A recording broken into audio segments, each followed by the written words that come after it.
Merike Saarnit. Claire Hallik had a wonderful old Estonian stitch library where I found the Estonian version of a provisional cast-on that I find exceptionally useful. It involves working with yarn overs, and let me show you how we do it. Take 2 circular needles, hold the points parallel in your right hand.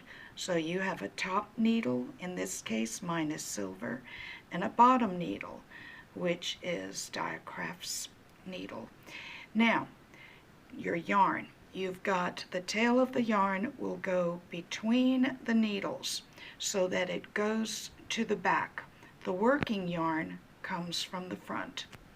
Then you're going to arrange the yarn in your left hand as if for a long tail cast on.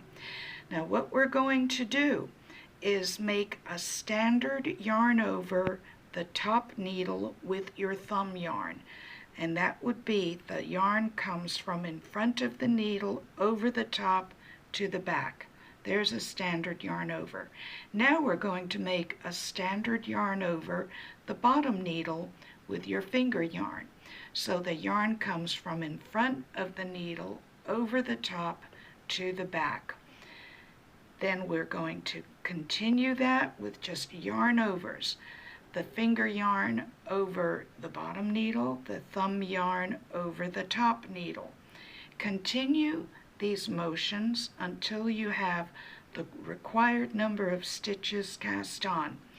You will always end with a stitch over your top needle because you started with a stitch on the bottom needle.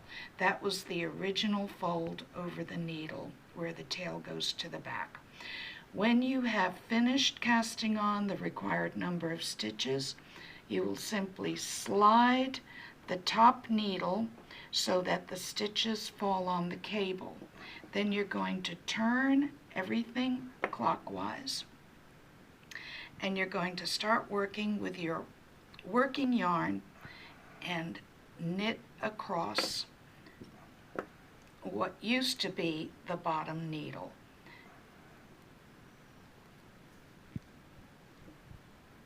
And here's where you would also make whatever stitches are required for your first row. It might be a knit 2 together, might be a couple of yarn overs, and it might be an SSK. It's whatever works, whatever is required. Then you're going to turn again, slide the stitches onto the cable, and by turn, I mean turning clockwise, not turning around, because you want to stay working on the right side. And continue back. That's it. Thank you.